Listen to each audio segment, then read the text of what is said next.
Learn how to fix blue screen errors on the Acer Nitro 5 with step-by-step Windows troubleshooting methods. This video covers common blue screen of death solutions to restore stable operation. So whether you're performing updates, you're getting an IRQR not less or equal message, K-mode exception not handled, kernel data in-page error, a lot of errors pertain to this problem, and we're going to go ahead and jump into what should hopefully be a pretty straightforward process, guys, and we're going to go ahead and jump right into it.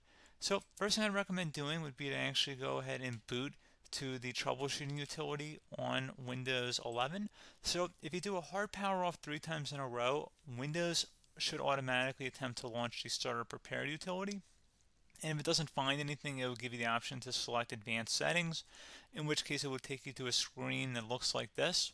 Now, if it does not take you to a screen that looks like this, or you're unable to get to that, you can also download the Windows 10 Media Creation Utility, or Windows 11. They probably will make a creation utility for Windows 11 at some point. And it doesn't really matter, you can actually run the Windows 10 utility on Windows 11 as far as I'm aware. And you should be able to run the troubleshooting utilities built in within it. So you just would go ahead and download it to an ISO file and then burn it to a DVD or USB. It'd have to be about 4 gigabytes or more. It couldn't be a small USB flash drive, and it couldn't be a CD. It'd have to be a DVD.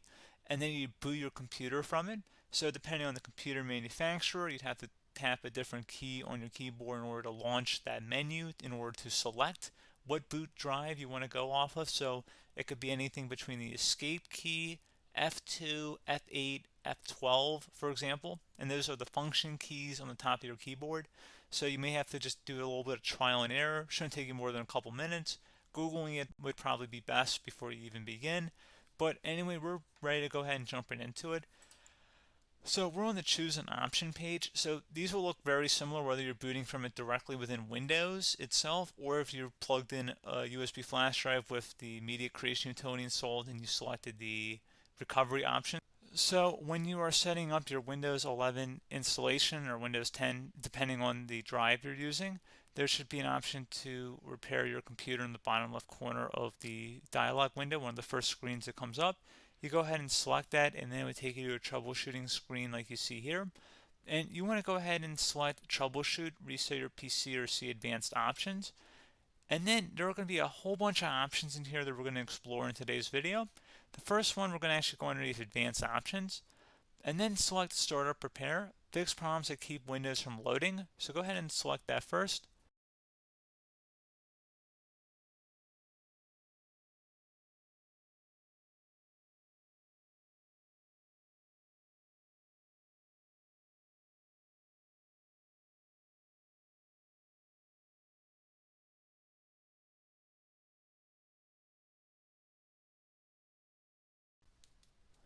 Okay, so you can see it could not repair our PC.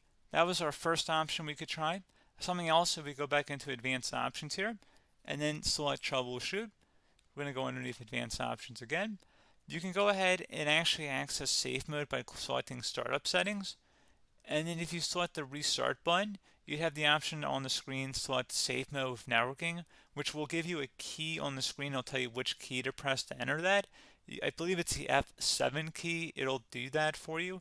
I'm not going to go over that in today's tutorial because I don't really want to go into safe mode, but you're more than welcome to attempt that by going into here and then selecting restart. Again, it'll launch another screen. It'll say what key do you want to press, and it'll give you like 7 or 8 different options, and you want to select safe mode with networking.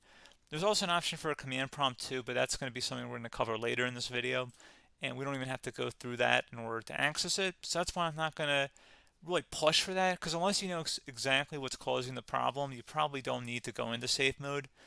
Unless you're trying to recover files, in which case then you definitely can go into safe mode, but we're trying to actually recover our computer here. So I hope that makes sense. Something else we can also try here as well would be to uninstall updates, remove recently installed quality or feature updates from Windows. So if you go ahead and select that, you can uninstall the latest quality updates, which generally is the more day-to-day updates. Feature updates are the less regularly released ones, like the big ones. I would equate it to service packs in like Windows 7 and Windows Vista and Windows XP. So larger updates that occur once or twice a year at most. And the quality updates are more just a regular update. So probably obviously depend. It'll take longer if you're going to try and uninstall the latest feature update versus quality update, and maybe you don't need to go back that far. So just giving you guys a couple of pointers with that. Something else you can also look at here, and we're going to jump into the command prompt in a little bit, but you can select System Restore, which will use a restore point recorded on your PC to restore Windows. And this is something I would highly recommend here, guys. So select Next. Assuming you have a restore point saved on your computer, you go ahead and select the most recently created one, and you'll select Next, and then you'll select the drive. You shouldn't actually have to select the drive. You can scan for affected programs, but we're going to keep it all default here, and then we're going to select Finish. So once started, System Restore cannot be interrupted. Do you want to continue? I think we're going to select yes. I don't think we have anything better to do on our computer right now, so just give it a moment here to initialize. It will take a couple minutes to run, obviously depending on how large your hard drive is and how much is saved on the System Restore point. So just give it a couple minutes here.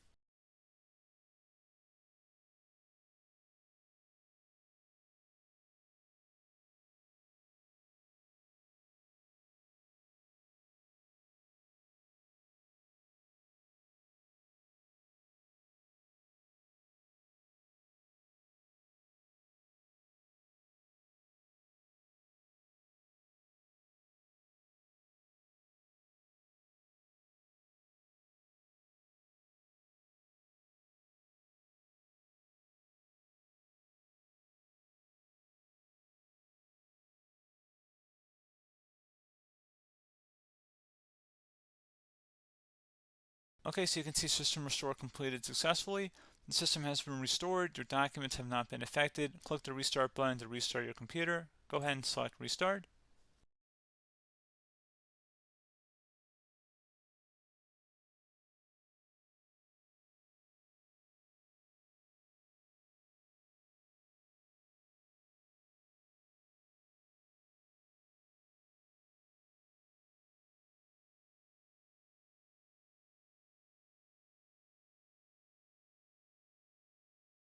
Okay, so you can see the system has been restored successfully.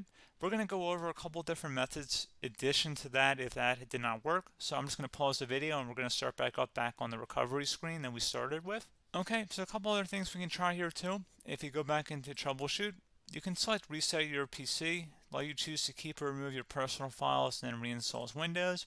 You can select to keep my files, which will remove apps and settings but keeps your personal files. You can also select remove everything, which will remove all of your personal files, apps, and settings. So this is more of a factory reset, the second option here. First option, it should not delete all of your personal files. However, it will pretty much clear most of your programs. And keep in mind, there's no guarantee that your information, number one, is even still available and easily recoverable on your computer to the point that you actually would be able to recover anything. And the second point is that there's always a chance that it won't actually recover and it will just do a factory reset anyway. So there's no guarantee that actually would keep your files anyway. So I would recommend trying to get a recovery tool and backing that up first before selecting it anyway. But again, those are a couple different options. And then something else you can try here if you go back to the choose an option. Another option, if you go underneath choose an option and select troubleshoot, advanced options, and now select where it says command prompt. Okay, so the first thing we should do is type our main hard drive here. In most cases, it should be the C drive. So you just do a C colon and then hit enter on your keyboard. So once you're underneath the C drive, we're going to type in dir and then hit enter on your keyboard. It should have program files, users, and Windows all in there. That's how you know you're in the right directory.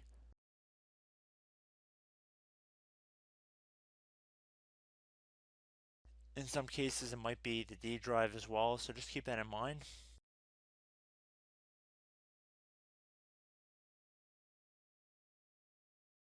Next thing we're going to do is type in cd space / Windows / system 32 / config,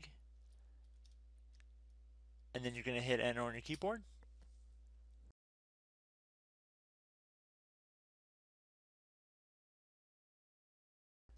So now you're going to type md space backup. If you've seen other tutorials, it might also say to put down md backup. That's because the backup name is pretty common when you want to back something up. So you can name this whatever you want, doesn't have to be backup. So if you've already made a backup folder in the past, you could do backup 1, for example. So once you're done setting the name you want the backup to be called, hit enter on your keyboard again.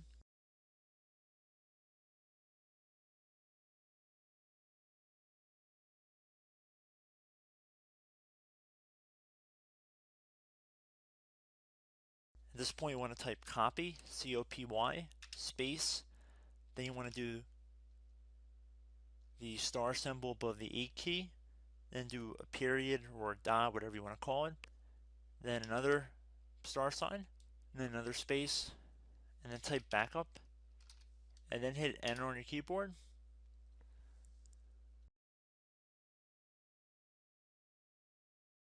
Now you want to type cd reg back, R-E-G-B-A-C-K, and then hit enter on your keyboard. So now that we are under the reg back, so now you want to type dir again, and then hit enter.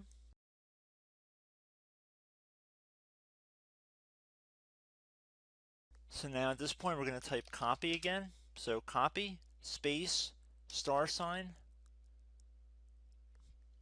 dot, another star sign, space, and then 2 dots. So we're going to type copy, space, star sign, dot, sign, star sign, dot, dot, and then hit enter on your keyboard again. So for overwrite, you want to overwrite all. So type A on your keyboard, so capital A, and then hit enter on your keyboard.